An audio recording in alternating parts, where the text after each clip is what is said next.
आपत्ती व्यवस्थापनाची इंधन पुरवठा संदर्भात बैठक संपन्न झाली। थोडी काटकसर करावी लागणार आहे। इंधन पुरवठा सुरळीत करण्याचे प्रयत्न सुरू आहे, असं वक्तव्य चंद्रशेखर बावनकुळेंनी केले।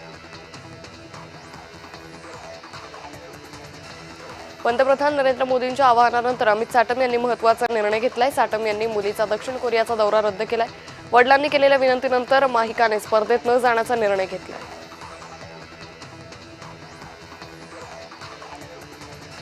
अहिल्यानगर पालिकेतील कर्ज प्रस्तावाला शिवसेनेनं विरोध केलाय। गरज नसताना कर्ज घेतल्यास न्यायालयात जाणार असा इशारा पालिका प्रशासनाला शिवसेनेनं दिलाय।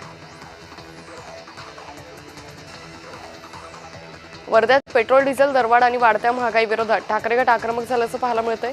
शहरातील छत्रपती शिवाजी महाराज चौकात कार्यकर्त्यांनी केंद्र सरकार विरोधात जोरदार घोषणाबाजी केली। कांद्याला 2500चा हमी भाव द्या, कांद्याच्या संकटात केंद्रानं हस्तक्षेप करावा अशी मागणी केंद्र सरकारकडे किसान सभेनं केली आहे। भाजप युवा मोर्चा महाराष्ट्र प्रदेशाध्यक्ष कृष्णराज महाडिक यांनी बार्शी ते सोलापूर एसटीनं प्रवास केलाय। सामान्य नागरिकांप्रमाणे सार्वजनिक वाहतुकीचा वापर करून त्यांनी इंधन बचत, प्रदूषण नियंत्रण आणि विकसित भारत या पंतप्रधान मोदींच्या संकल्पनेला बळ देण्याचा संदेश दिलाय। नीट पेपरफुटी प्रकरणी मुंबई युवक काँग्रेसनं मेट्रोमधून जनजागृती मोहीम राबवली आहे। झीनत शबरीन यांच्या नेतृत्वाखाली प्रवाशांना नीट पेपरफुटीबाबतची माहिती पत्रकं वाटून माहिती दिली। भाजप सरकारच्या संरक्षणाखालीच पेपरफुटीचा रॅकेट फुफावल्याचा आरोप करण्यात आला।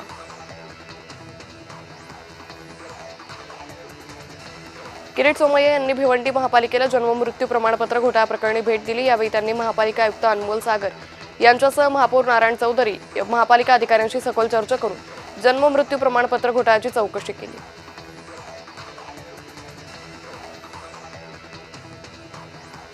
रायगडचं पालकमंत्रीपद शिवसेनेकडे जाण्याची शक्यता असल्याची सूत्रांची माहिती आहे। विधान परिषदेच्या जागेच्या बदल्यात पालकमंत्रीपद मिळण्याची शक्यता आहे।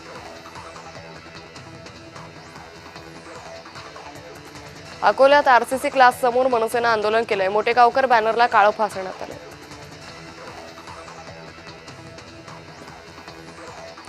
मुंबईतील शेतकरी आंदोलनात आंदोलकांची धरपकड करण्यात आली। त्यावरून जानकरांनी संताप व्यक्त केलाय। आम्ही गनिमी कामानं रस्ता उद्ध्वस्त करू असा इशाराही महादेव जानकर यांनी दिलाय।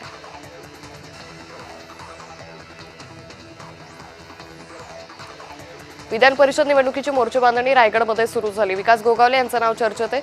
रायगडमधील शिवसैनिकांनी विकास गोगावले यांचं स्टेटस ठेवलंय। यापूर्वी अनिकेत तटकरे कोकण स्थानिक स्वराज्य संस्था मतदारसंघातून विधान परिषदेवर निवडून गेले होते। खासदार समीर भुजबळ यांच्या पुढाकारातून येवला येथील कार्यालयात वैद्यकीय मदत कक्ष उपक्रमाची सुरुवात करण्यात आली। मंत्री छगन भुजबळ यांच्या मार्गदर्शनाखाली सुरू झालेला हा उपक्रम गरजू गरीब सर्वसामान्य नागरिकांसाठी मोठा आधार ठरणार आहे।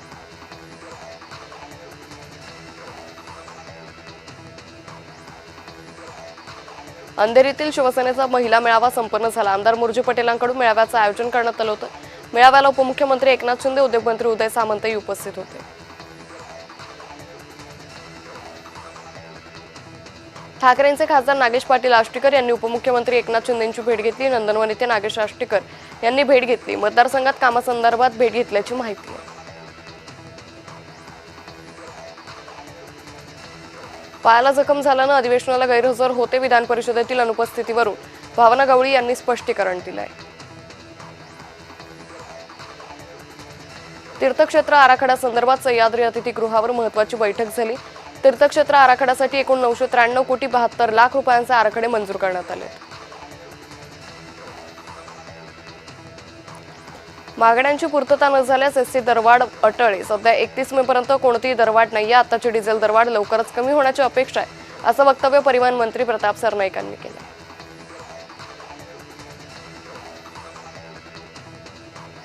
ठाकरेंचे खासदार राजाभाऊ वाजे यांनी श्रीकांत शिंदेंच्या कार्यक्रमाला हजेरी लावली। नाशिक गंगापूर गावात नवीन भाजी मार्केट लोकार्पण सोहळा, महापौर उपमहापौर यांच्या नागरी सत्कार सोहळ्याला ठाकरे गटाचे खासदार राजाभाऊ वाजे यांनी हजेरी लावली।